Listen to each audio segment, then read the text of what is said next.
नाजरीन देखिए हमारे मुफ्ती सलमान हाजरी साहब ने कितना अच्छा प्यारा बयान पेश किया है। आज उनके बारे में कितना अच्छा प्यारा बयान पेश किया इंटरनेट है। पे आज देखिए देख रहे उनके होंगे बयानात को। एप्स्टाइन फाइल क्या है ये? क्या है ये सब दुनिया के जालिम चेहरों की छुपी हुई तारीकियां।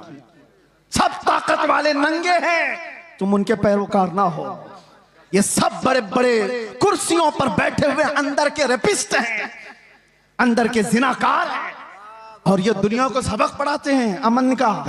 ये दुनिया को सबक पढ़ाते हैं अखलाक का। आओ अखलाक की बात और हुस्न की बात करें तो ताजदार मदीना की बात। यहां जो कहा जाता है वो किया जाता है।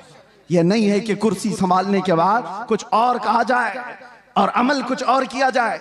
बारगाह मुस्तफा में आओ ऐ नौजवानों।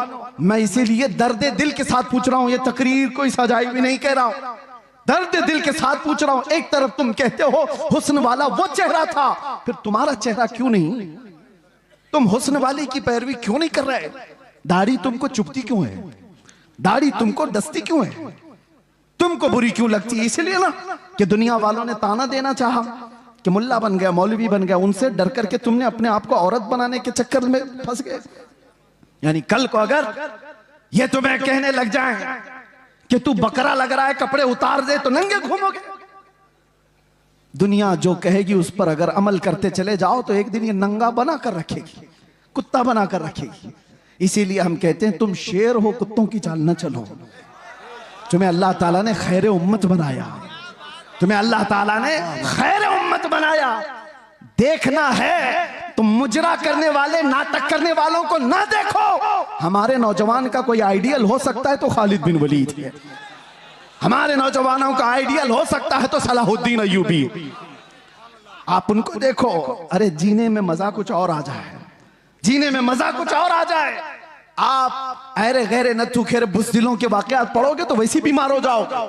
रसूलुल्लाह के जानिसारों की तारीख पढ़ो, अरे फिर हर दर्द भूल जाओगे। आपको मैं बताऊं, एक बात मैं आपको बताऊं, 15-20 साल तक नशा दे देकर दुनिया ने इस कौम को सुलाने की कोशिश की। माल का भी नशा होता है, हुस्न का भी नशा होता है, मनसब का भी नशा होता है। ये सारे नशों में मुब्तला करके अरबों को सुलाया। और उसके बाद एक डॉक्टर साहब, डॉक्टर जो है ना वो जानते हैं अच्छी तरह से, किसी का ऑपरेशन करना होता है तो पहले उसे सुन किया जाता है। बगैर बेहोशी का इंजेक्शन दिए हुए सर्जरी नहीं करता डॉक्टर। अच्छा, डॉक्टर साहब से हमने पूछा, आपने इंजेक्शन तो दे दिया, बेहोशी का इंजेक्शन दिया है, लेकिन कब पता चलता है कि ये बेहोश हो गया? उसे कैंची मार के देखते हैं या उसको चूंटी काट के देखते हैं, हाथ पैर नहीं हिला रहा है तो समझते हैं कि बेहोश हो गया, अब काट पीट शुरू कर सकते हैं। ये ऑपरेशन थिएटर का उसूल है। इंजेक्शन मारो, फिर थोड़ी देर छोड़ दो और उसको हिला जुला करके देखो कि हरकत कर रहा है कि नहीं कर रहा है। और अगर हरकत कर रहा है तो अभी काट पीट नहीं चालू, ऑपरेशन नहीं किया जाएगा। मेरे अजीजों, ये दुनिया इसी तरह सालों नशा में रखती है और उसके बाद चेक करके देखती है कि अभी होश में है या नहीं। और चेक करने का तरीका यह है कि किसी खबीसुन नफ्स को गुस्ताखी रसूल पर उभारा जाता है।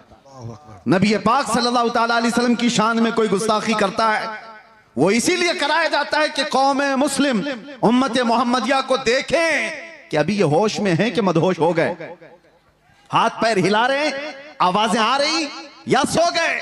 दुनिया देखती है। मैं और आलम की बात तो नहीं कहता, लेकिन मुझे फख्र है हिंदुस्तानी होने पर कि अल्हम्दुलिल्लाह यहाँ के बच्चे, यहाँ के मोहल्ले, यहाँ की आबादियां, इन्होंने नशा तो बहुत खिलाया है, लेकिन जब कभी किसी कुत्ते ने भौंका तो हर मोहल्ला खड़ा हो गया था, हर आबादी खड़ी नजर आई। और फिर तुमने देखा है पूरे हिंदुस्तान में शुमाल से लेकर जुनूब तक, मशरिक से मगरिब तक एक नारा गूंजने लगा, लब्बैक या रसूल अल्लाह। ये इस बात की अलामत थी कि नशा तो बहुत दिया, लेकिन हिंदुस्तानी मुसलमानों पर तुम्हारा नशा काम नहीं किया। ये आवारा तो हो गए मगर मेरे मुस्तफा के गद्दार नहीं हुए। मैंने गमों की रातें देखी हैं, अंधेरियों में अपनी माँ को नहीं पुकार सकते, बाप को नहीं पुकार सकते। हमें यकीन है कि हमारी आवाजें दीवार के बाहर तक भी नहीं जा सकती, लेकिन इतना दिल में एहसास था चाहे 70 कोठरियों में बंद हो, आवाज मदीने तक तो जरूर जाएगी। ये यकीन था पुख्ता, और उस वक्त यही तलब थी जो ये कह रहे थे जब वो बेहिजाब हो गए। खार भी गुलाब हो गए, जो कांटे थे वो गुलाब बन गए। हम जैसे निकम्मों को किसने ये शोहरत दी है? ये हम जैसे नाहंजार लोगों को किसने ये मकाम दिया है कि लोग देखने के लिए खड़े हो जाएं? मेरे अजीजों, हमारा सोशल मीडिया प्लेटफॉर्म नहीं, या हमारे पब्लिसिटी के लिए किसी तरह के खर्चे हों, वल्लाह बिल्लाह तल्लाह हमने कभी शोहरत के लिए पैसे खर्चे नहीं किए और ना ही लोगों को इस्तकबाल के लिए खड़ा किया है। हम तो इसके लिए कफील अंबर साहब को एक बार नहीं 10 बार बोल चुका हूं कि मिंबर पर मेरी तारीफ मत करो, स्टेज पर मेरी तारीफ मत करो। ये मिंबर रसूल है, सिर्फ रसूल की तारीफ हो। बादशाह के सामने फिर किसी वजीर की बात नहीं होती। लेकिन मैं आपको इसलिए ये बात कह रहा हूं कि हमने ये जमा नहीं किया है, हमने पब्लिसिटी नहीं की है। ये जहां पर भी जाते हैं ये सिर्फ और सिर्फ वो अताए मुस्तफवी है। नबी कौनैन सल्लल्लाहु तआला अलैहि वसल्लम की अताएं हमने देखी हैं कि जब हम फकीरी में हो, गुर्बत में हो, और फिर ये पुकारें कि आका नजरे करम हो जाए, तो फिर मामला वही होता आता है फकीरों पे उन्हें प्यार कुछ ऐसा, खुद भीख दें और खुद कहें मंगते का भला। जब वो बेहिजाब हो गए, खार भी गुलाब हो गए। ऐ नौजवानों, नशा अगर तुम्हारे मोहल्लों में आया है तो इसी शेर पर मैं गुफ्तगू कर दूं, इसी शेर पर मैं अपनी गुफ्तगू तमाम कर दूं। अगर तुमने चरस, गांजा, अफयून, कोकेन को करीब से देखा हो, या आवारा लोगों ने तुम तक ये माल पहुंचाया हो, तो ये वो धतूरा है जिसको इस्तेमाल करने के बाद इंसान अपनी माँ और बेटी और बीवी में फर्क नहीं महसूस कर पाता। वो अपनी बेटी और बीवी में फर्क नहीं कर पाता। जमीन और आसमान उसे पता नहीं, हराम, हलाल, कुफ्र, शिर्क और ईमान में कोई इम्तियाज बाकी नहीं रख पाता। उस धतूरे नशे में क्यों पड़ते हो? नशा करना ही है तो इश्क़ मोहम्मदी का नशा है। आओ एक तड़प आज यहां से ले चलो, एक तलब लेकर के जाओ। आज इस जलसे में आए हो, ताजदार मदीना सल्लल्लाहु तआला अलैहि वसल्लम की इस महफिल में आए हो। बहुत मांगा होगा तुमने अल्लाह करीम की बारगाह में, औलाद भी मांगी होगी, तिजारत भी मांगी होगी, और तुमने अपने घर बार के बीमारों की शिफा मांगी होगी। कौन ऐसा मोमिन है जो दुआओं से दूर रहता है? कुछ न कुछ रोज मांगता है। लेकिन क्या ही अच्छा होता वो मांगते जो शहजादा आला हजरत ने मांगा था। क्या मांगा था मुफ्ती आजम ने? यूं मांगा था, कुछ ऐसा कर दे मेरे किरदिगार आंखों में, हमेशा नक्श रहे रूए यार आंखों में। उन्हें न देखा तो किस काम की है ये आंखें कि देखने की है सारी बहार आंखों में। ये तलब लेकर के जाओ, ये तड़प यहां से लेकर के जाओ कि अल्लाह, अगर जिंदगी के चंद अय्याम मेरे बाकी हैं तो इन खीरा निगाहों ने, इन आंखों ने दुनिया की रंगीनियां बहुत देखी हैं, दुनिया की रानाइयों से ये ओप चुकी हैं। मौला अब इन रंगों को खत्म कर और जमाले मुस्तफा अता करते, इन आंखों को दीदारे मुस्तफा की तड़प दे दो। मेरे अजीजों, फिर होता यह है कि ये लज्जत ऐसी जिंदगी में तुम्हारे इनकलाब लाती है कि ऐरा गैरा नत्थु खेरा किसी को तुम्हारे आंखों में जचने की हिम्मत भी नहीं होगी, किसी की तरफ तुम्हारी नजरें नहीं उठेगी। दीदारे मुस्तफा की तलब ही ऐसी है कि दो आलम से करती है बेगाना दिल को। अजब चीज है लज्जत आशनाई। और इसी को फाजिल बरेलवी ने कहा था, इमाम इश्क व मोहब्बत की बारगाह में किसी शख्स ने गुलाब लाकर तोहफे में पेश किया। गुलाब, हमें भी गुलाब दिए जाते हैं, लेकिन एक आशिक सादिक कैसा होता है? गुलाब लिया और कहा ये तो वो गुलाब है, सुबह खिलता है शाम में मुरझा जाता है। मैं उस गुलाब से मोहब्बत करता हूं जो कभी नहीं मुरझाता। और फिर गुलाब देख करके कहना शुरू कर दिया, सरताब कदम है तने सुल्तान जमन फूल, लब फूल, दहन फूल, बदन फूल, सकन फूल, वल्लाह जो मिल जाए मेरे गुल का पसीना, मांगे न कभी इत्र न फिर चाहे दुल्हन फूल। क्या बात रजा उस चमनिस्तान करम की, जहरा है कली जिसमें हुसैन और हसन फूल। फूल पर पूरी नाच लिख दी।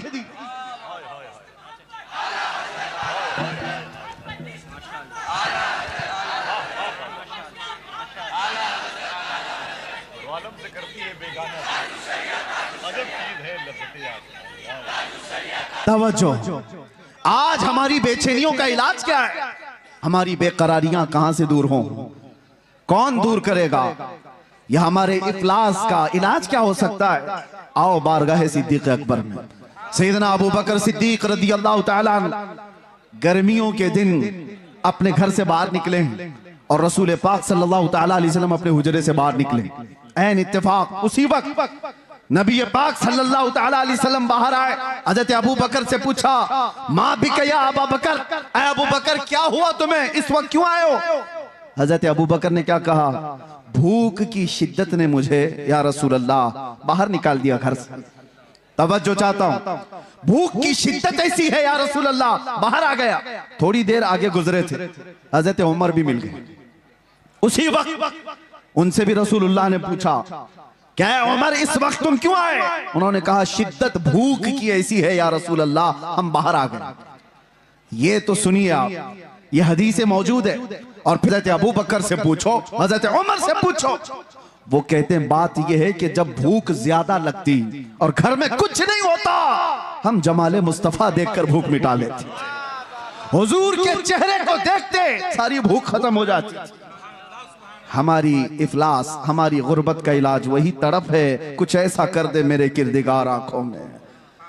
मेरे अजीजों, जाना तो ये तलब लेकर के जाना कि आका आपका दीदार हो जाए। या रसूल अल्लाह, अभी वो उम्मी फिदाक, आपके दरबार में मेरी हाजिरी हो जाए और आपके चेहरे जमाले जहां आरा की जियारत हो जाए। ये हर मोमिन की तलब और तड़प होनी चाहिए। मैं आपको बताता हूं वो मंजर कैसा था जिसको हदीसों में बयान किया गया है। नबी करम सल्लल्लाहु ताला अलैहि वसल्लम, शेर का मिज़दाक सुनिए, जब वो बेहिजाब हो गए, जब वो बेहिजाब हो गए, आखिरी वक्त था जाहिरी जिंदगी का मेरे मुस्तफा सल्लल्लाहु ताला अलैहि वसल्लम की। रसूल पाक सल्लल्लाहु ताला अलैहि वसल्लम नमाज पढ़ाने के लिए मस्जिद नबवी में उस वक्त नहीं आया करते थे जब अलालत बहुत बढ़ गई, बीमारी बहुत बढ़ गई। नबी अक़दस सल्लल्लाहु ताला अलैहि वसल्लम कई दिन तक मस्जिद नबवी तशरीफ नहीं लाए और उस जमाने में हजरत अबू बकर नमाज पढ़ाया करते थे।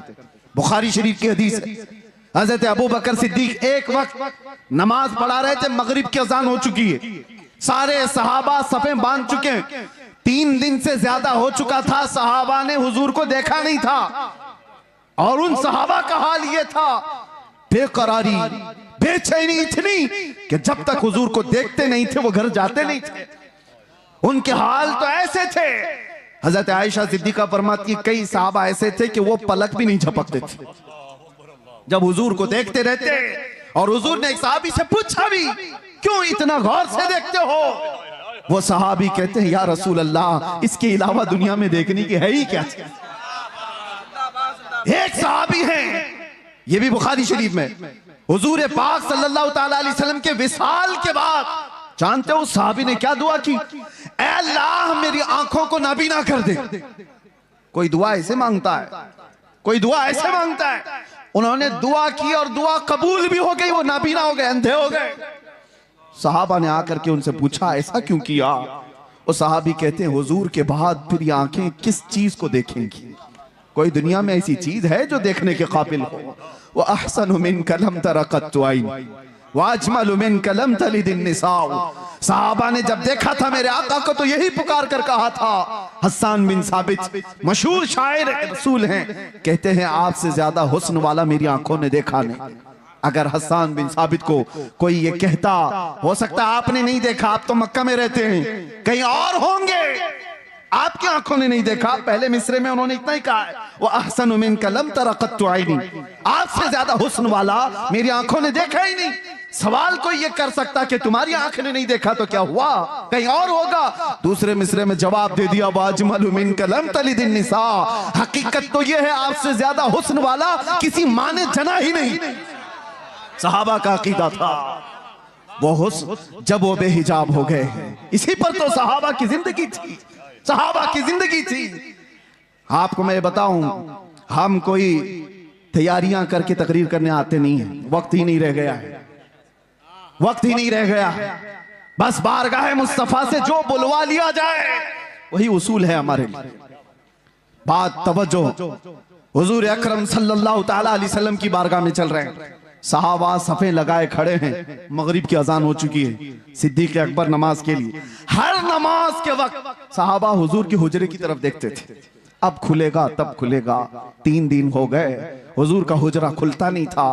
यह आखिरी अयाम है मेरे आका की जिंदगी के, जाहिरी जिंदगी की। और वो मगरिब की नमाज ऐसी कि सहाबा सफ़े बांध कर नमाज के लिए रकत बांध रहे थे।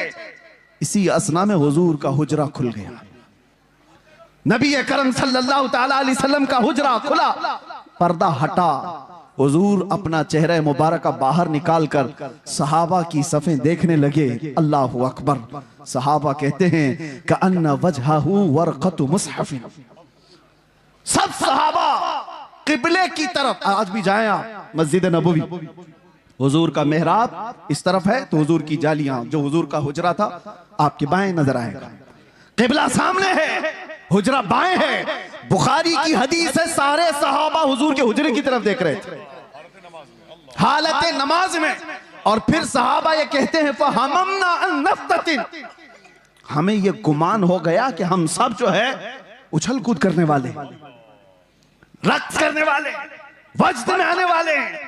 और उसके बाद वो सहाबा कहते हुजूर को हम देख रहे थे कि अन्ना वजहहु वरक़तु मुसहफ़िन, ऐसा लग रहा था मेरे आका का चेहरा जैसे कुरान का सफा हो, कुरान का सफा हो। और सहाबा देखते रह गए। आज तक किसी मुल्ला ने ये नहीं कहा कि वह सहाबा का किबला बदल गया था तो नमाज टूट गई। चेहरा पूरा का पूरा बदला था, किबले से बदल करके मेरे आका के हुजरे की तरफ देख रहे थे सहाबा। किसी ने नहीं कहा, बुखारी को नहीं कहा, मुस्लिम को नहीं कहा कि ऐसी हदीस लाए हो कि सहाबा पूरे के पूरे बदल गए थे। हाँ, बरेली वाले ने इसका जवाब दिया, बरेली वाले ने जवाब दिया है। वो जवाब इतना शानदार दिया है, वो अकीदा बन गया। और इसीलिए मैं कहता हूं बरेली वाले का अकीदा खुद का नहीं है, वो सहाबा का अकीदा, वो सहाबा से लिया हुआ है। बरेली वाला क्या कहता है, हाजियो आओ शहंशाह का रोजा देखो, काबा तो देख चुके, अरे काबे का काबा देखो। मेरे आका सल्लल्लाहु ताला अलैहि वसल्लम की तरफ हालत नमाज में सहाबा देख रहे हैं। नारे तकबीर, नारे रिसालत, उलमाए अहले सुन्नत, मसलके आला हजरत पीरे तरीक़त हजरत अल्लामा गुलाम रहमानी साहब किबला। आपकी तवज्जो है, हम हुस्न मुस्तफ़ा पे बात कर रहे हैं। और इसीलिए किताब शिफा शरीफ में ये फरमाया गया कि जब यूसुफ अलैहिस्सलाम के जमाने में कहत पड़ गया था, सालों तक गल्ला नहीं आ रहा था और उन्होंने पहले जमा कर लिया था, और वो गल्ला जब तकसीम करते थे, एक बार ऐसा हो गया कि गल्ला खत्म होने को आ गया, अभी 3 महीने बाकी थे फसल आने को। उन्होंने बारगाह रब्बुल इज्जत में अर्ज की कि अब इस पूरी रियाया को गल्ला कैसे तकसीम किया जाए। रब ने हुक्म फरमाया पूरी रियाया के दरमियान जाकर अपना चेहरा खोल दो। और यूसुफ अलैहिस्सलाम मजमे में आकर अपना चेहरा खोलते, उनका हुस्न देखकर लोगों की भूख मिट जाती। ये हुस्न यूसुफ की बात है, ये हुस्न यूसुफ की बात है। और उसके बाद आओ जमाले मुस्तफा की बात। यहां पर मेरे आका सल्लल्लाहु ताला अलैहि वसल्लम को देखकर भूख नहीं मिटती, सिर्फ भूख नहीं मिटती। सहाबा तो कहते हैं हमारी जिंदगी आपके लिए, हमारी औलाद आपके लिए, हमारे माँ बाप आपके लिए, बल्कि कुर्बान होने को हर सर तैयार नजर आता है। भूख मिटाना अपनी जिंदगी की जरूरियात, लेकिन जान देना ये और मामला। हुस्न देखकर जान देने की बात होती। बारगाह मुस्तफा सल्लल्लाहु ताला अलैहि वसल्लम में इमाम आजम अबू हनीफा से एक शख्स ने सवाल किया था कि सुना है एक काफिर की मौत, बदबख्त की मौत जब आती है तो उसकी रूह निकालने का दर्द बहुत ज्यादा होता है, और एक मोमिन साले आशिक मुस्तफा की रूह निकाली जाती है तो सुकून के साथ वो दुनिया से जाता है। क्या इसकी कोई असल है आपके पास? इमाम आजम ने कहा कि जाओ सूरह यूसुफ पढ़ो, समझ में आ जाएगा। वो सूरह यूसुफ पूरा पढ़ के आया, उसमें मौत का कहीं जिक्र ही नहीं। वो आया और कहने लगा ये इसमें तो कहीं ऐसा है नहीं कि बदबख्त की रूह अलग निकाली जाएगी और मोमिन सालेह की रूह अलग निकाली जाएगी। कहा फिर पढ़ कर क्या? फिर पढ़ कर क्या आया? कहीं जिक्र नहीं है। आपने पूछा फिर पढ़ा क्या? उसने कहा यूसुफ और जुलेखा का वाकया पढ़ा। पूरा यूसुफ और जुलेखा का वाकया पढ़ा। कहा क्या वाकया पढ़ा? कहा यूसुफ अलैहिस्सलाम बड़े हसीन थे और जुलेखा उन पर फिदा हो गई थी। औरतें जब ताना देने लगी शहर की, जुलेखा ने एक दावत की और उसमें औरतों को बुलाया और सबके हाथों में एक तेज चाकू दिया और लीमू दिया और फिर यूसुफ को बुलाया और सब औरतों से कहा लीमू काट दो। औरतों के हाथों से लीमू गिर गया, 4 उंगलियां कट गई। ये वाकया कुरान में है। फलम्मा समिअत बिमकरिहिन्न अरसलत इलैहिन्न व अअतदत लहुन्न मुत्तकअन व आतत कुल्ल वाहिदतिन मिनहुन्न सिक्कीना व क़ालत इखरुज अलैहिन्न फलम्मा रअयनहु अकबरनहु व क़त्तअन अयदियहुन्न व क़ुलना हाशा लिल्लाहि मा हाज़ा बशरा व क़ुलना हाशा लिल्लाह। ये औरतों का वाकया कुरान में मौजूद है। सुना है आपने यूसुफ और जुलेखा का वाकया? इमाम आज़म ने कहा अच्छा ये तो पढ़ लिया तुमने। और औरत ऐसी जात है, काटना तो दूर की बात, अगर उसको चूंटी भी लग जाए तो वो उछल कूद करती है। अरे वो कॉकरोच से डरने वाली, वो छिपकली से भागने वाली, आधा हाथ काट ले ऐसा कैसे हो सकता है? औरत आधा हाथ काट ले ये होगा नहीं। तो उसने कहा बात दरअसल ये है वो काटी नहीं है, कट गई है। काट तो नहीं सकती, कट गई। कैसे कटी? कहा हुस्न यूसुफ में ऐसी मशगूल थी कि कट गई, पता नहीं चला। इमाम आजम ने कहा बस यही बताना चाहता हूं, यूसुफ का हुस्न देख करके औरतों की उंगलियां कट जाए पता नहीं चलता। तुमने सवाल किया आशिक मुस्तफा की रूह निकलने में दर्द नहीं होता? बात यही है, रूह निकलने का वक्त होता है तो रूह निकालने वाला फरिश्ता बाद में आता है, ताजदार मदीना पहले आते हैं। उसके सिराने मेरे आका तशरीफ लाते हैं। इधर वो मुस्तफा के जमाल को देख रहा है, उधर मलकुल मौत रूह निकाल रहा है। अरे वहां हुस्न यूसुफ पे कटने वाली उंगलियों का दर्द नहीं था, यहां हुस्न मुस्तफा पे निकलने वाली रूह का कोई दर्द नहीं होता। जब वो बेहिजाब हो गए, बस जिंदगी में एक बार हो जाए, जिंदगी में एक बार हो जाए। इसी को आला हजरत ने कहा था। इन्होंने जो शेर का थोड़ा सा टुकड़ा कहा है, आला हजरत ने भी यही तमन्ना किया है, उठा दो पर्दा दिखा दो चेहरा कि नूर बारी हिजाब में है, जमाना तारीक हो रहा है कि महर कब से नकाब में। ये आला हजरत की शेर की तर्जुमानी है, उठा दो पर्दा दिखा दो चेहरा कि नूर बारी हिजाब में है और जमाना तारीक हो रहा है कि महर कब से नकाब में है।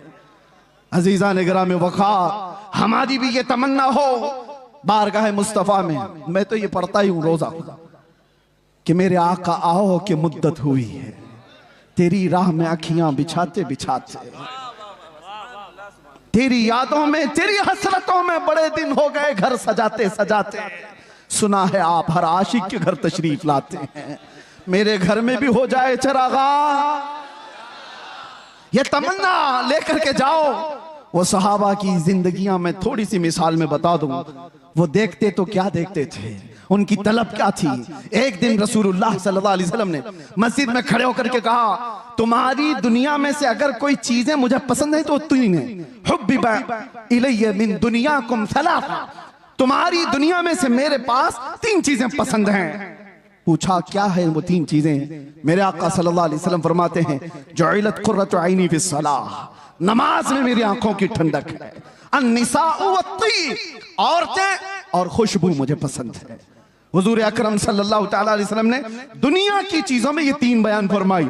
अबू बकर सिद्दीक वहां खड़े थे, उनसे पूछा गया इस दुनिया में तुम्हें भी कोई चीज पसंद है? उन्होंने कहा 3 चीजें पसंद है। तवज्जो, 3 चीजें। अबू बकर सिद्दीक कहते हैं पहली चीज अन्नज़रु इला वजहि रसूलिल्लाह, पहली चीज रसूलुल्लाह के चेहरे को देखना। और फिर पूछा दूसरा क्या है? व इन्फाक़ु माली अला रसूलिल्लाह, दूसरी चीज मुझे पसंद है तो मेरा माल सिर्फ हुजूर के लिए खर्चा हो, सिर्फ हुजूर के लिए खर्चा हो। पूछा गया तीसरी क्या पसंद है? वो अन यकूना इब्नती तहत रसूलिल्लाह, मुझे तीसरी चीज पसंद है कि मेरी बेटी हुजूर की ज़ौजियत में रहे। कुल मिला करके उनका असासा हुजूर की जात है। इसको इकबाल कहता है बमुस्तफा बरसा खैश के दी हमउस्त गरबऊ न रसीदी तमाम बुल हबीब, अपने आप को नबी के कदमों तक पहुंचा दे, यही दीन है। अगर वहां तक नहीं पहुंचा तो जिंदगी अबू लहब की तरह है। ये सिद्दीक अकबर की जात ने बताया। उनसे पूछा गया दुनिया में 3 चीजें क्या पसंद है? वो कह तो सकते मेरा बेटा मुझे बड़ा पसंद है, और कोई चीज दुनियावी एतबार से घुड़सवारी पसंद है, तैराकी पसंद है, तीर अंदाजी पसंद है? अरे तीन ही चीजें पसंद है और तीनों का मतमह नजर हुजूर की जात। कहते हैं पहली चीज रसूलुल्लाह के चेहरे को देखना, दूसरी चीज मेरा माल पूरा का पूरा हुजूर के लिए खर्चा हो, तीसरी चीज मेरी बेटी रसूलुल्लाह के निकाह में।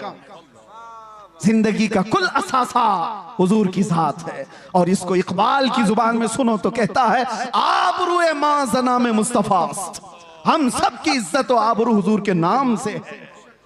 अगर वो नाम सलामत ना रहा तो फिर हमारी जिंदगियां सलामत नहीं है। अजीजान गिरामी वक़ार, तलब ऐसी लेकर के जाओ कि जिंदगी के चंद अय्याम जो बाकी हैं, हमारी आंखों में जब तक नूर बाकी है, मौला करीम इन बेनूर आंखों को, ये जो आज मुरझाई हुई हैं, दुनिया की रंगीनियां और रानाइयां देख करके थक चुकी हैं, कोई रात ऐसी आ जाए कि मेरे आका करम करते हैं। जब वो बेहिजाब हो गए, खार भी गुलाब हो गए, वो जिंदगी आएगी कि देखना कांटे होंगे तो गुलाब बन जाओगे, घर महकने लग जाएगा। और उसके लिए कुछ कोशिशें हैं। क्या कोशिशें? तवज्जो। बहुत वजीफे करने वाला हुजूर के दीदार करता है, ऐसा है कहीं लिखा हुआ? बहुत ज्यादा नारे लगाने वाला हुजूर की दीदार कर लेता है, ऐसा है कहीं पर? ऐसा नहीं है। बहुत नमाजें पढ़ने वाला, बहुत रोजे रखने वाला, बहुत ज़कात देने वाला, हज करने वाला, यह ऐसा कहीं सिस्टम नहीं है। हुजूर को देखने के लिए कोई ऐसा मेयार नहीं बताया गया। मेयार तो सिर्फ ये है, आता है फकीरों पे उन्हें प्यार कुछ ऐसा, वो जिसको चाहे नवाजें। एक नुक्ता बुजुर्गों ने फरमाया, जब किसी का दिल टूट जाता है तो मेरे आका तशरीफ लाते हैं। जब कोई गमों से दो चार हो जाता है, परेशान हो जाता है, मेरे आका आ जाते हैं। एक अबू हफ्स समरकंदी की बात मैं कहता हूं, दिल थाम करके सुनो। मक्का मुकर्रमा में एक शख्स का इंतकाल हुआ और उसका अकलौता बेटा था। बाप का इंतकाल हुआ, बेटा मौजूद है। हैरत की बात यह है कि जिस बाप का इंतकाल हुआ है, मरने के फौरन बाद उसका चेहरा गधे की शक्ल का था, जानवर की शक्ल का दिख रहा था। तो उसने जल्दी से चादर ढांक दी, चादर ढांक दी और छुपा दिया। घर वालों से भी कहा किसी को बोलो मत। किसी के बाप की शक्ल बिगड़ गई हो मौत के बाद तो कैसे दिखाए लोगों को? दरवाजे बंद कर दिया, रोने लगा। बाद में चल करके उसने ये सोचा कि घर के अंदर ही गड्ढा खोद करके बाप को दफन कर दूं। क्या कर सकता हूं? लोगों को कैसे बुलाऊं? जनाजा उठाने के लिए लोग आएंगे, चेहरा देख कर क्या करेंगे? दरवाजे के किवाड़ सब बंद थे, रोता गमगीन बैठा था। अचानक उसके एक दरवाजे से एक बुजुर्ग तशरीफ लाए, चेहरे पर चादर, और आते ही वो मैयत के पास गए, उसका चेहरा हटाया, उसके चेहरे से चादर हटाई, हाथ रखा, फिर चादर उड़ा दी और इस नौजवान के पास आकर पूछने लगे, वो बुजुर्ग किस लिए रो रहा है, क्यों परेशान है? वो खड़ा हुआ और कहा, आप कैसे आ गए मेरे घर में? मैंने सारे दरवाजे बंद किए थे और अगर आप आ ही गए हैं, देख ही लिए हैं, तो पूछ क्या रहे हो? मेरे बाप का चेहरा बिगड़ा हुआ है, मौत के बाद जानवर की शक्ल बन गई है, दिखाऊं तो लोगों को कैसे चेहरा दिखाऊं? आने वाले शख्स बुजुर्ग ने कहा, कुछ भी तो नहीं हुआ तेरे बाप के चेहरे को, जा देख तो सही। वो गया, जाकर के देखता है, अपने बाप के चेहरे से चादर हटाया तो चांद की तरह चमक रहा था, हुस्न जमाल के साथ चमक रहा था। उसने खुशी के मारे झूमते हुए उस बुजुर्ग के पीछे लपक गया जो दरवाजे तक पहुंच चुके थे, दामन पकड़ लिया और कहा, आने वाले मोहसिन बता तो सही, तो अल्लाह का फरिश्ता है, मक्का का रहने वाला कौन है? ये हुजूर के इंतकाल के 400 साल बाद की बात कर रहा हूं, 400 साल बाद की बात कर रहा हूं। आने वाले शख्स ने पलट करके कहा, अना मुहम्मदुर रसूलुल्लाह, मैं मोहम्मद अल्लाह का रसूल हूं। हाथ पैर कांपने लग गए। कहा, आका आप कैसे मेरे घर?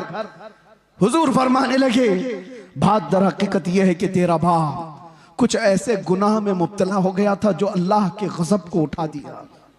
अल्लाह का गजब जोश में, और रब तबारक व तआला का गजब इस पर हुआ, इसका चेहरा बदल दिया गया।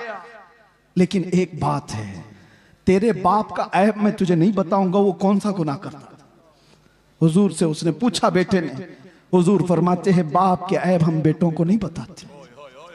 हाय, या दुनिया एक का ऐब पकड़ ले तो पूरे मोहल्ले में चर्चा कर। मेरे आका की जात है, बेटे से कहते बाप का ऐब मालूम है मुझे, लेकिन हम तुझे नहीं बताएंगे। लेकिन मैं क्यों आया ये बताता हूं, मैं क्यों आया ये तो बताता हूं। तेरे बाप की बुराई तो थी जिससे रब नाराज था, लेकिन एक अच्छा काम था तेरे बाप का। ये बिस्तर पर रात को उस वक्त तक नहीं सोता था जब तक 100 बार मुझ पर दुरूद नहीं पड़ता था। इसका दुरूद जो फरिश्ता मुझ तक पहुंचाता था वो आज आया मेरे पास, कहने लगा गजब हो गया आका, जिसका दुरूद रोजाना आपके दरबार में लाया करता था वो मर गया, मगर रब नाराज है और उसके चेहरे को बदल दिया गया है। आका आप पर दुरूद पढ़ने वाले का चेहरा सलामत नहीं रहा तो दुनिया क्या ताना देगी। हुजूर कहते हैं मैं आया और हकीकत में तेरे बाप का चेहरा बदला हुआ था। मैंने तेरे बाप के चेहरे पर हाथ रखकर अल्लाह से इतनी अर्ज की कि मौला इस चेहरे को तो ना बदल, इस चेहरे को तो ना बदल। रब ताला ने फरमाया महबूब हाथ उठाओ, इस वक्त मौजूद लोगों में सबसे ज्यादा हुस्न उसको दिया जाएगा। हाथ जो लगा जब वो बेहिजाब हो गए, खार भी गुलाब हो गए, जब वो बेहिजाब हो गए, इसी को कहते हैं, इसी को कहते हैं जब वो बेहिजाब हो गए खार भी गुलाब हो गए। जिनके चेहरे बदल गए थे, जिनके चेहरे बदल गए थे मरने के बाद, मुस्तफा क्या आ गए वो हुस्न वाले हो गए। इसीलिए मेरे अजीजों मैं अक्सर एक बात कहता हूं, छोड़ो अरे गैरे नच्चू खेरे की बातें, इसको उसको देखने की तड़प में क्यों रहते हो। और उलमा के लिए भी ये मिंबर थोड़ी देर के लिए मिला होता है, इसकी बजाया उसकी बजाया तुम कब तक ये करते रहोगे। बात करो उस मुस्तफा की जिसकी बात करके 100 साल हो जाने के बाद भी बरेली का आशिक अभी मुर्दा नहीं कहलाता। जिस मजमे में जाओ आला हजरत जिंदा नजर आता है। वजह क्या है, वजह क्या है, वो आला हजरत ने अपने बाप दादों के कसीदे नहीं पढ़े थे। आला हजरत पठान कबीले की तारीफ में नहीं गुनगुनाए। जब बात आई तो यूं कहते मैं गदा हूं अपने करीम का, मेरा दीन पारे ना नहीं। किसी ने अगर तारीफ के लिए कहा तो वो आला हजरत ने किसी सेठ की, किसी बड़े पीर की या किसी लोगों की तारीफ में जुबान नहीं खोला। दुनियादारों की बात कर रहा हूं, दुनियादारों की बात नहीं। आला हजरत कहते थे वो कमाल हुस्न हुजूर है कि गुमान नक्श जहां नहीं। उसी हुस्न की बात कर रहा हूं मैं। आला हजरत क्या कहते हैं, वो कमाल हुस्न हुजूर है कि गुमान नक्श जहां नहीं। यानी एक हल्का नक्श लगाने का गुमान भी नहीं कर सकते, वो कमाल का हुस्न है। और यही फूल खार से दूर है। दुनिया के सारे फूलों में कांटे होते हैं, एक मदीने का फूल है जिसमें कोई कांटा ही नहीं। जहां भी शमा रोशन होगी धुआं तो आएगा ही, जहां चिराग रोशन होगा आसपास धुआं होगा। मगर बरेली वाला इमाम कहता है यही वो शम्मा है कि धुआं नहीं। धुआं तकलीफ देता है और शमा रोशनी देती है, लेकिन हर शमा के साथ धुआं होता है। सिर्फ मदीने की शमा है जिसमें धुआं नहीं, रोशनी ही रोशनी है। तेरे आगे यूं है दबे लचे फुसहा अरब के बड़े बड़े, कोई जाने मुंह में जुबान नहीं, नहीं बल्कि जिस्म में जाने। अल्लाह अल्लाह अल्लाह अल्लाह। सरे अर्श पर है तेरी गुजर, दिल फर्श पर है तेरी नजर। मलको तो मुल्क में नहीं कोई शय वो जो तुझ पे आया नहीं। करूं तेरे नाम पे जान फिदा, न बस एक जान तो जहां फिदा। तो जहां से भी नहीं जी भरा, करूं क्या करोड़ों जहां नहीं। नारे तकबीर, नारे रिसालत, कलामे आला हजरत, इश्क़ मोहब्बत, इश्क़ मोहब्बत, इश्क़ मोहब्बत, इश्क़ मोहब्बत, बस्ती बस्ती करिया करिया।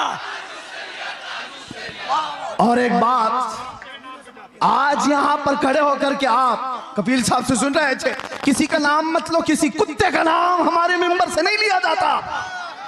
गुस्ताख रसूल उसका नाम भी नहीं लेता मैं।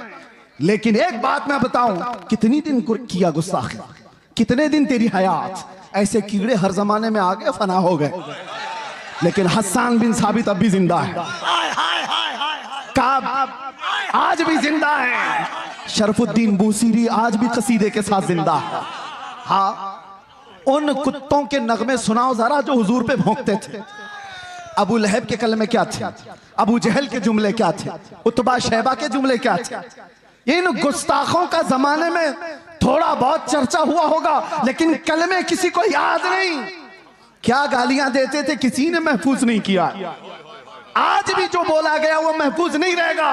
कल की हमारी नस्ल को पूछो, क्या कोई दिल्ली से कुत्ता भौंकता था? वो कहेंगे होगा कोई, हमारे जमाने में तो नहीं। क्या कलमे थे वो भी नहीं मालूम। बच्चे भी ये कहेंगे फना हो जाएंगे, लेकिन रहेगा यूं ही उनका चर्चा रहेगा। और कौन जिंदा रहता है?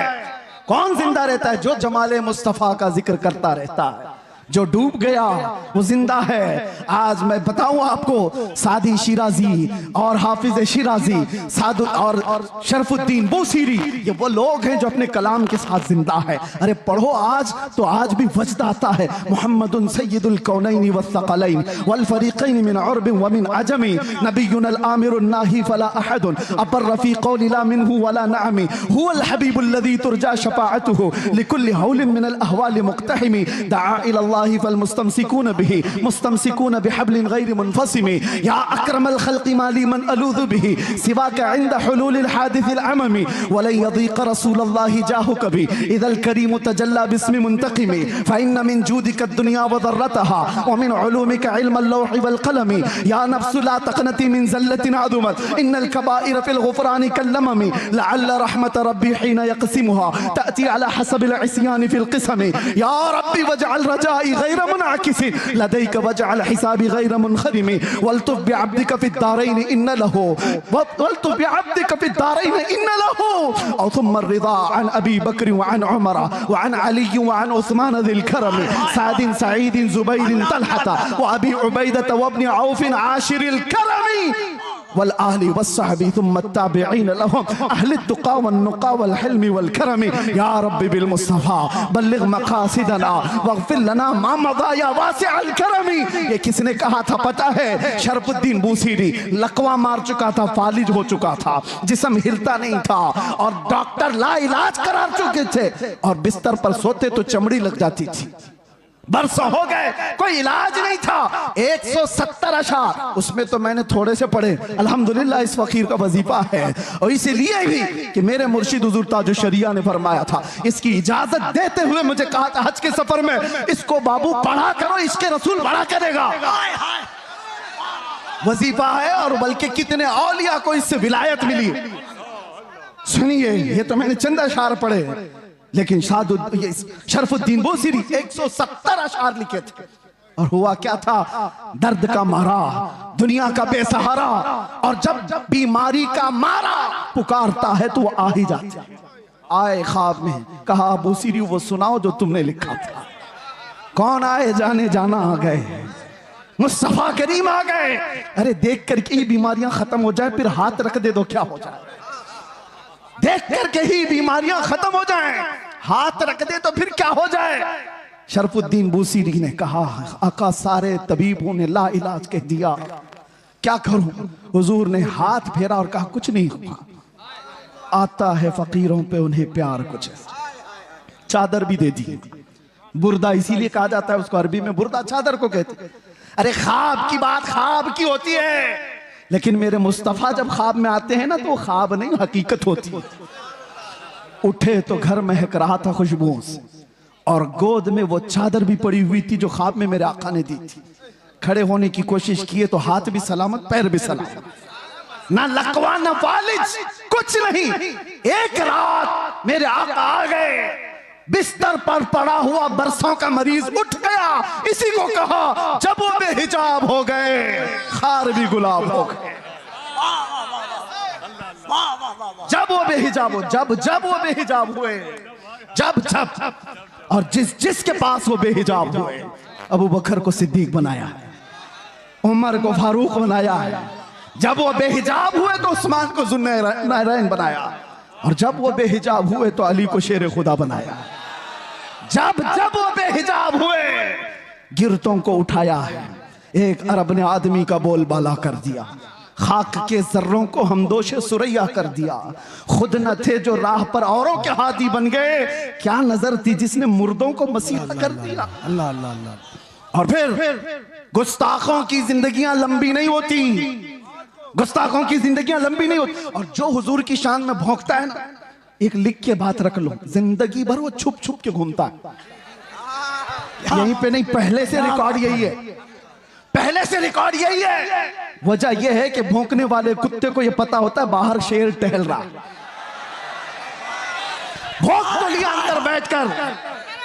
मैं अपने बारे में नहीं कह रहा हूं, 8 साल का हमारा बच्चा भी शेर होता है। इसीलिए आपको पता है उस पाखंडी के यहाँ 8 साल का बच्चा अंदर गया था तो पेपर में आ गया, मुसलमान बच्चा, अरे वो पानी लेने के लिए गया था, पानी लेने के लिए गया था, पेपर में आ गया, सबको बुला लिया कि ये मुसलमान बच्चा अंदर कैसे आ गया। मैं ताज्जुब में था, 8 साल का बच्चा आया तो क्या हुआ, पानी लेने गया, लेकिन बाद में पता चला ये 8 साल का तो है लेकिन नाम मेरे मुस्तफा से जुड़ा है। हाय हाय हाय हाय। इसीलिए तो आला हजरत कहते थे ना, शेर को भी खतरे में लाता नहीं कुत्ता थे। उस दरबार से वाबस्तगी तुम्हारी भी है मेरे अजीजों। आप क्या समझते हो हम टूटे बिखरे हुए? आप क्या समझते हो मीडिया भौंक भौंक करके तुम्हें बताता है ये बिल्कुल बिछड़ी हुई कौम है, रिपोर्टें बताती हैं आवारा कौम है। देखने में भी यही लगता है, देखने में भी यही लगता है टूटी बिखरी हुई कौम है। अरे इतनी टूटी बिखरी हुई होती तो तुम्हारी नजरों में 24 घंटे क्यों चल रही होती? सारे मुद्दे हम पर क्यों? अरे तुम इलेक्शन जीतते हो हमारे नाम पे। आज भी मैं आपको बताता हूं, जितने पॉलिटिशियन या कोई भी ढका छुपा होगा कोई जानता नहीं, और विलन बनना चाहता है तो हमारा नाम लेकर गालियां देता मशहूर होता है। तुम्हें फेम के लिए भी हम चाहिए, मीडिया वाले तुम्हारी दुकान के लिए भी हम चाहिए। क्या कहने हैं, वाह। कि तुम बिखरे हुए हो कौन कहता है? बात यह है कि तुम्हें नर्वस बना दिया गया, तुम्हें नाउमीद कर दिया गया। दुनिया को पता है ये सोए हैं, निकल करके सहरा से जिसने उलट दिया था तख्ते रोमा को। सुना है कुछ सियों से मैंने कि वो शेर फिर होशियार होगा। इसलिए दुनिया ये जानती है कि ये बेदार हो गए तो मसला है। मैं आपसे कहता हूं टूटे बिखरे जिस तरह की भी रिपोर्टें तुम्हारे पास दी जाएं, मायूस ना हो।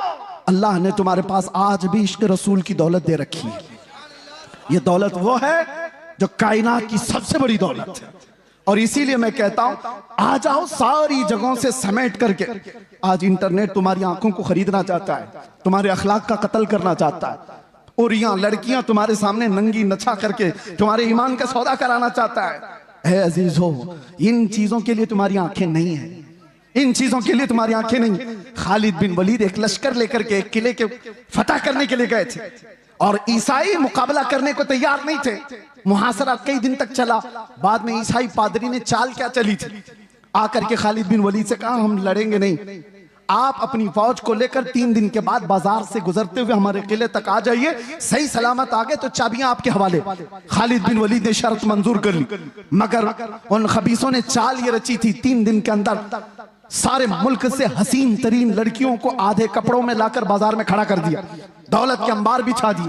क्योंकि उन ईसाइयों को मालूम था खालिद बिन वलीद के साथ जितनी फौज आई है ये सब जवान लोग हैं। भड़कता हुआ नफ्स नौजवानों के साथ होता है, और नौजवान जल्दी बिकता है तो औरत पर या दौलत पर। और ईसाइयों ने यह रच दिया था।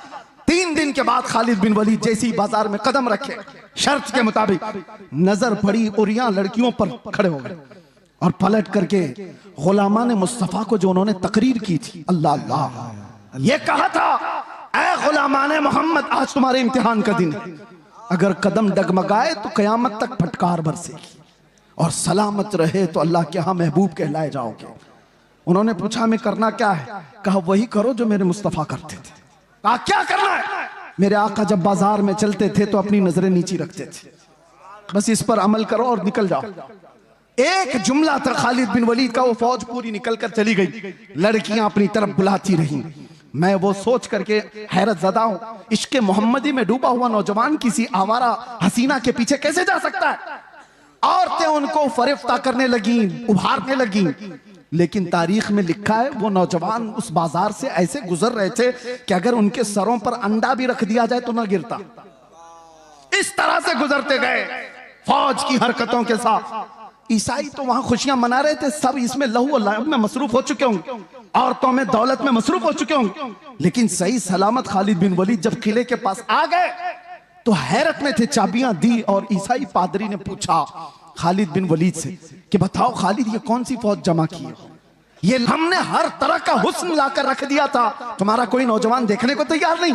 खालिद बिन वलीद ने तारीखी जुमला कहा था, वही है जो हमारा मौजूए सुखन है। कहा था, ऐ नादानो, तुम उन आंखों को खरीदने की कोशिश करते हो जिन आंखों में पहले से जमाले मुस्तफा बसा है।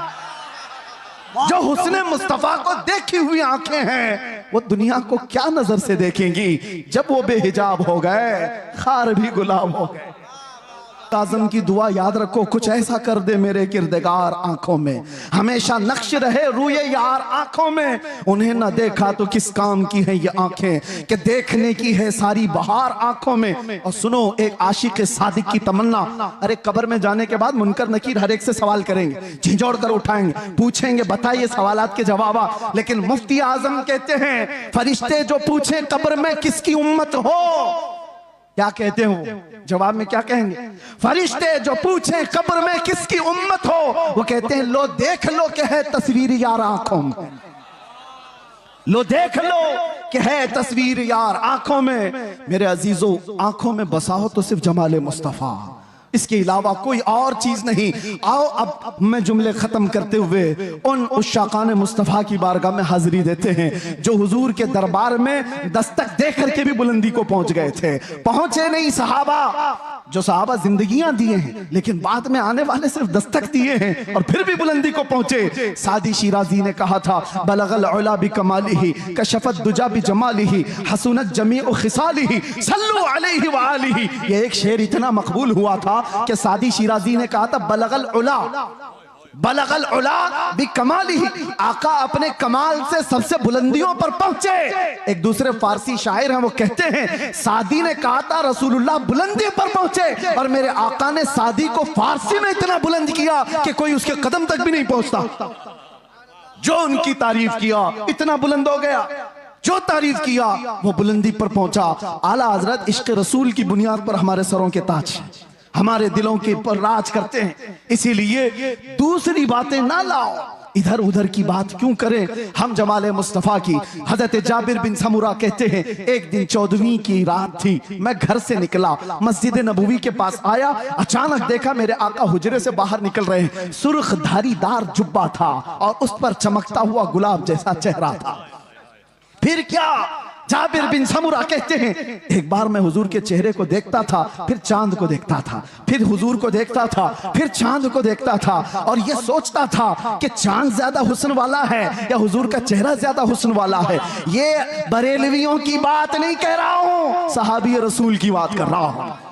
या आज जो ताना देते हो कि ये बरेलवी, इस तरह के बरेलवियों की बात ही वो है जो सहाबा की बात, साहबी रसूल की बात कर रहा हूं। साहबी रसूल कहते हैं, मैं चांद भी देख रहा था, हुजूर का चेहरा भी देख रहा था। बार बार इधर उधर करने के बाद मैंने पूछा दिल से, बता हुस्न वाला ज्यादा कौन है? तो उनकी जुबान से जो जुमले निकले, शायर कहता है अपनी तर्जुमानी करते हुए, अरे चांद से तशबीह देना ये भी क्या इंसाफ है, चांद से तशबीह देना ये भी क्या इंसाफ है। चांद में तो दाग है, हुजूर का चेहरा साफ है।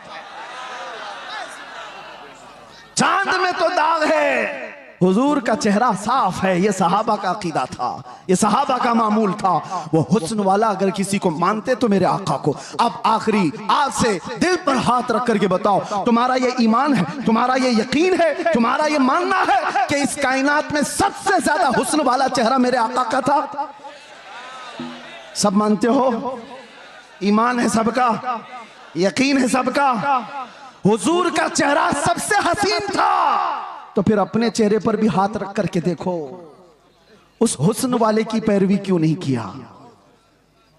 दुनिया किसी एक्टर को देख करके ये समझती है कि ये बहुत अच्छा लग रहा है, हैंडसम लग रहा है, उसकी तरह मैं भी बनूं, और जबकि तुम कह रहे हो मदीने वाले से ज्यादा हसीन कोई था ही नहीं।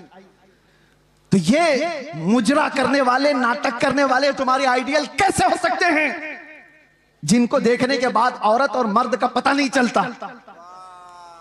उन लोगों को, उन मुखन्नसों की तुम पैरकारी करते हुए अपने आप को क्या बना रखे हो? नौजवान कानों में बालियां, हाथों में चूड़ियां, और चूटी भी रखने लगा, कपड़े इतने फाड़ कर पहनने लगा। कौन सी जात है ये, कौन सी मखलूक है? जैसे कफील साहब ही कह रहे थे, हजरत फिर आप वैसे बोलने लग गए, थोड़ा सा संभल के बोलिए। क्योंकि घुमा फिरा के हमारी तकरीर में कहीं ना कहीं कुत्ता आ ही जाता है। लेकिन मुझे बताओ, है भी तो एक मखलूक ना। कुत्ते को कुत्ता ना कहूं तो टॉमी बोलूं? आप मुझे बताइए, कुत्ते को कुत्ता ही तो कहा जाएगा। लेकिन किसी को तकलीफ होने लग गई तो हमें उसका क्या लेना देना। अगर आप ये बताएं, ये कह रहे थे थोड़ा सा, मैं आपसे ये कहता हूं मेरे अजीजों, हम कानून के खिलाफ नहीं जा रहे, लेकिन बात अगर मेरे मुस्तफा की इज्जत की आएगी तो हम किसी आसपास की सरहद को नहीं देखते। हम अतराफ में घेरने वाली लाइनों को तोड़ देते हैं, इसलिए कि इंसान की फितरत है, कानून में भी मौजूद है। किसी की मां को गाली देकर किसी ने उसकी गैरत जगाई, या उसकी बीवी को पकड़कर उसकी गैरत जगाई, बदले में उसने मार दिया है, तो कानून भी ये कहता है इंसानी फितरत है, ये गैरत में बेकरार होकर मारा है। इंसानी गैरत होती है।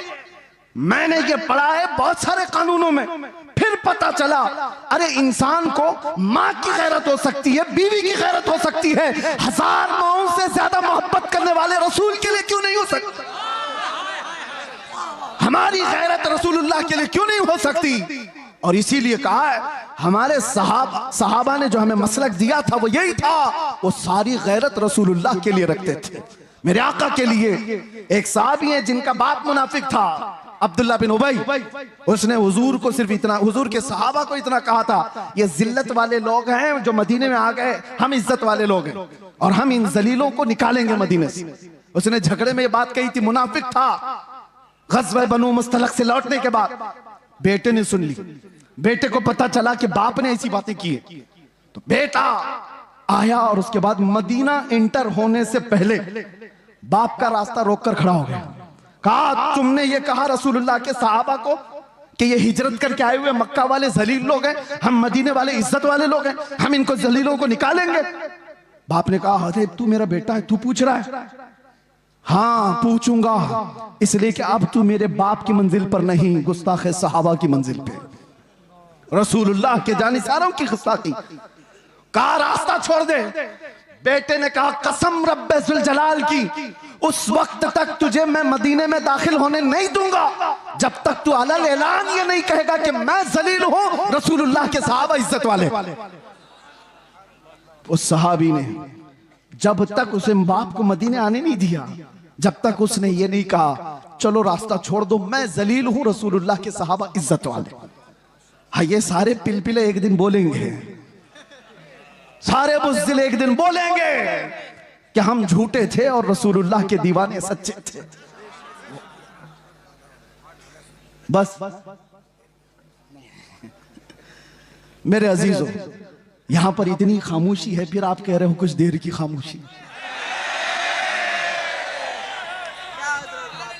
मेरे अजीजों, ये खामोश मजमा है, लेकिन जिस वक्त शोर करना है वो करता है, और अल्लाह ताला ने इतना सेंस दिया है। और फिर आपसे मैं यही कहूंगा, होश के साथ जोश इस्तेमाल करो, ऐसा नहीं कि बेगैरत हो जाओ। बस मैं अपने मौजू पर ही बात को खत्म कर दूं। आओ हम इधर उधर की ना देखते हुए आज से रातों को ये तड़प लेकर के सोएं कि आंखें बंद हों कि जब रसूल पाक सल्लल्लाहु ताला अलैहि वसल्लम का दीदार हो जाए, और यूं अर्ज करो या रसूल अल्लाह मैं सो जाऊं या मुस्तफ़ा कहते कहते, खुले आंख सल्ले अला कहते कहते जिंदगी इस तरह से गुजरती जाए तो फिर देखना मेरे अजीजों, जिस गली से गुजरो तुम्हारा नाम पूछने की किसी को जरूरत नहीं होगी कि तू मुसलमान है कि क्या है। तुम्हें आजमाने के लिए लोग तुम्हारा नाम, तुम्हारे बाप का नाम, तुम्हारे दादा का नाम नहीं पूछेंगे, वो चलता हुआ दूर से देखकर कहेंगे खुशबू बताती है मदीने वाले का, इसकी चाल चलन बताती है मदीने वाले का है, इसका उठना बैठना बताता है मदीने वाले का है। लेकिन लाओ तो सही अपनी जिंदगी में रोजाना मेरे आका का कसरत से जिक्र करो, सुबह उठो शाम में उठो, कसरत से मेरे आका पर दुरूद पढ़ते जाओ, इसलिए कि जो जिसका जितना जिक्र करता है वो उसका फिदाई बनता चला जाता है, जिसका नाम ज्यादा लेता है उससे वो करीब होता ही चला जाता है। इसीलिए मेरे आका ने फरमाया क़यामत के दिन सबसे ज्यादा मुझसे करीब वो होगा जो सबसे ज्यादा दुरूद पढ़ता था। इकबाल से किसी ने पूछा था तुम्हारा एक शेर इतना बुलंद है कि मोहम्मद से वफा तूने, तो हम तेरे हैं, ये जहां चीज है क्या लौह कलम तेरे हैं, हर एक की जुबान जद आम और खास है, इतनी तासीर है इकबाल के मुतालिक। मैंने सुना बताया उसके अशार में लज्जत और तासीर इसलिए आई कि जिंदगी में उसने 1.25 करोड़ मर्तबा हुजूर पर दुरूद भेजा था।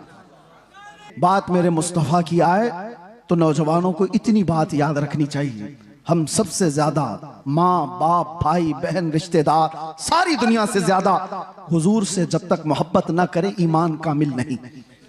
लेकिन साथ में ये हदीस तो पता है, एक और हदीस, अगर आपने कह दिया या रसूल अल्लाह मैं आपसे बहुत मोहब्बत करता हूं, कहोगे आप कहते हो आई लव सैयदुना, ये तो अभी ट्रेंड चला था ना, सब जगह कहा आपने। सेम ये वर्ड एक सहाबी ने कहा था, वल्लाही इन्नी लउहिब्बका या रसूल अल्लाह, कसम खुदा की है अल्लाह के रसूल मैं आपसे मोहब्बत करता हूं। ये जुमला वही है, लउहिब्बका या रसूल अल्लाह, मैं आपसे बेहद मोहब्बत करता हूं। हुजूर ने क्या कहा, उन्जुर माजा तकूल, सोच के बोल क्या कह रहा है। समझ रहे हैं, अभी आपने कह तो दिया हम हुजूर से मोहब्बत करते हैं, मगर हुजूर कहते हैं सोच के बोल क्या कह रहा है। फिर उन्होंने वही जुमला कहा, कसम खुदा की है अल्लाह के नबी मैं आपसे बहुत मोहब्बत करता हूं। हुजूर फिर फरमाते हैं उन्जुर मादा तकूल, सोच क्या बोल रहा है। 3 बार उस सहाबी ने कहा तो मेरे आका जानते हो क्या कहते। हुजूर फरमाते हैं अगर तू अपनी बात में सच्चा है तो इंतजार कर, मुसीबतें इतनी तेजी से आएंगी जैसे पहाड़ से पानी आता है। हाँ, मोहब्बत रसूल का दावा करना सिर्फ हलवा पराठा खाने का नाम नहीं, बैठ कर नारे लगाने का नाम नहीं, ये शहादत गहे उल्फत में है कदम रखना। लोग आसान समझते हैं मुसलमान होना, हाँ तुम्हें इन तमाम मराहिल से गुजारा जाएगा। उलमा भी इस चीज के लिए तैयार रहे कि हमने हुजूर के नाम पर रोटियां बहुत खाई, इज्जतें बहुत कमाई, जो कुछ भी मिला है मेरे आका के नाम पर मिला है।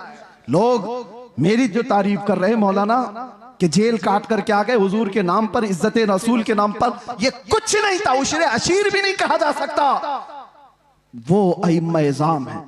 हजरत मोहम्मद बिन हसन अस्करी 20 साल जेल में रहे, इमाम मूसा काजिम 7 साल जेल में रहे, जहर देकर के जेल में ही मारा गया, जेल से जनाजा निकला है। इमाम अहमद बिन हंबल ने 300 कोड़े खाए जिससे रीढ़ की हड्डी झुक गई। उन्होंने मोहब्बत मुस्तफा में ये सब बर्दाश्त किए। फिर आज हम ये कहते हैं मसलहत का पर्दा देखो, हिकमत की चादर में छुपे रहो। मैं पूछता हूं, मैं जो बात कहने जा रहा था बीच में डिस्कनेक्ट हुई, एक सवाल मुझे बताओ, आज मुझे भी नसीहत करो, मेरे भी बच्चे हैं छोटे से, मेरा भी घर बार है, मेरे भी रिश्तेदार, मेरी माँ है, भाई बहन है, सबको दर्द होता है। लेकिन जो लोग नसीहत करते हैं कि बच्चों का ख्याल करो, घर का ख्याल रखो, बीवी बच्चों का, माँ बहनों का ख्याल रखो, उनके आंसू से देखो, मैं पूछता हूं वो बद्र में जाने वाले सहाबा के क्या बच्चे नहीं थे? उहद में मेरे आका के साथ जाने वालों की बहनें नहीं थी? उनका खानदान नहीं था? सबका खानदान था, बल्कि था तो ऐसा था, एक जवान शहीद होकर गिर गया उहद के मैदान में, मदीने की खातून दौड़ती हुई आई हुजूर की बारगाह में, कहा सुना है मेरा जवान शहीद हो गया, अगर आप इजाजत दें तो उसकी लाश देखूं, एक बेटा मरा है, आप इजाजत दें तो मैं उसकी लाश देखूं। कहा जा इजाजत से। वो आती है तो जानते हो उस नौजवान का जुब्बा उठा करके पीठ पे हाथ फेरती है और उसके बाद फिर पलटाती है लाश और सजदे में गिर जाती। देखने वाले साहबा ने पूछा माई क्या कर रही हो शहीद बच्चे के साथ? सुनो तवज्जो के साथ जो कहते हैं, घर बार भी देखो।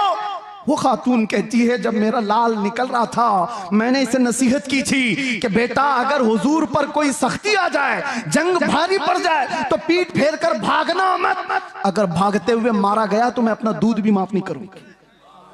मां ने कहा था हुजूर को छोड़ करके जाते हुए मारा गया तो मैं दूध नहीं माफ करूंगी।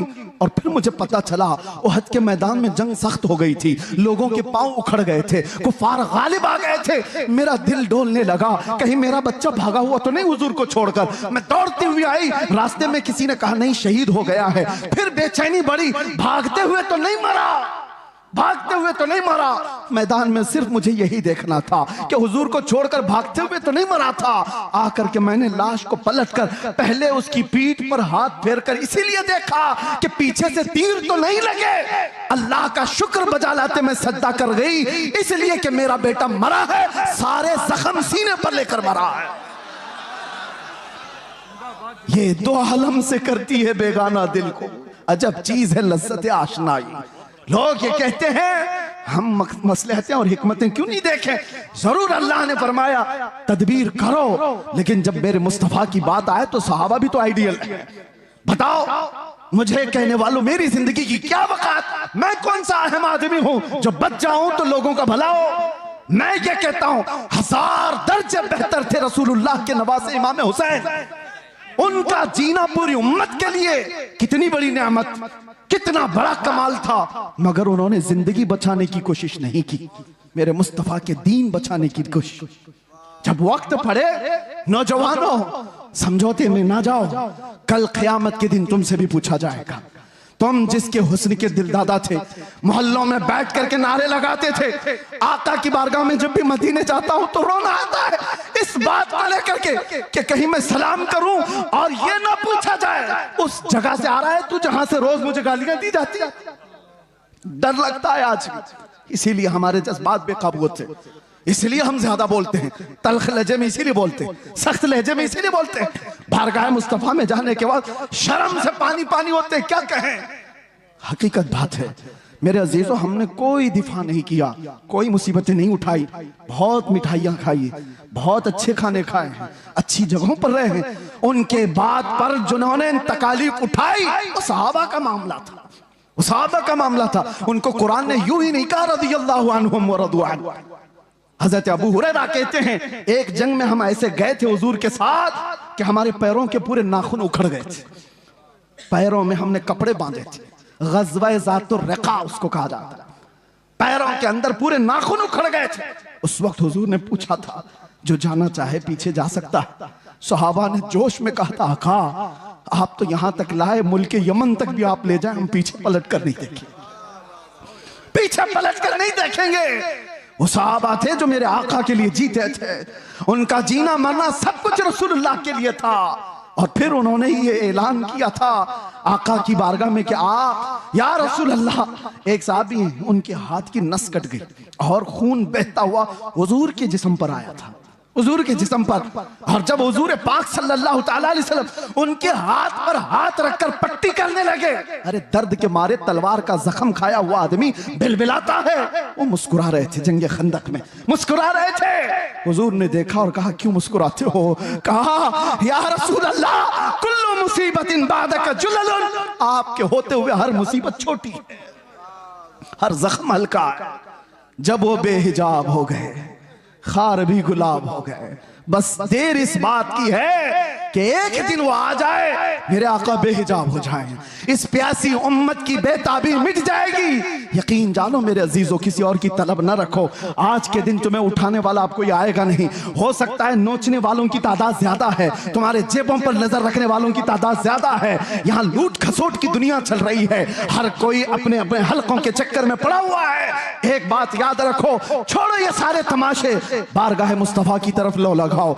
इस बेताब उम्मत का, बेकरार उम्मत का इलाज इतना ही है, आका इन आवारा आंखों को एक बार दीदार अता कर दो, अपने हुस्न में महव कर दो, ताकि अब आंखें बेकार ना जाएं, हसीनाओं के चक्कर में हम गुमराह ना हो। फिर दुआ करते हुए जाते हैं, चमक तुझसे पाते हैं सब पाने वाले। या रसूल अल्लाह मेरा दिल भी चमका दे, मेरा दिल भी चमका दे, मेरा दिल भी चमका दे, चमकाने वाले। बरसता नहीं देख कर अब्र रहमत, बदों पर भी बरसा दे बरसाने वाले। मैं मुजरिम हूँ आका, मुझे साथ ले लो कि रस्ते में है जा बजा थाने वाले, कि रस्ते में है जा बजा थाने वाले। आका अभी वो उम्मी फिदा का या रसूल अल्लाह, तलब है तो सिर्फ एक ही तलब है, सुना है आप हर आशिक के घर तशरीफ लाते हैं, मेरे घर में भी हो जाए चरागा, मेरे दिल में भी हो जाए चरागा। लब्बैक या रसूल अल्लाह, लब्बैक या रसूल अल्लाह, लब्बैक या रसूल अल्लाह।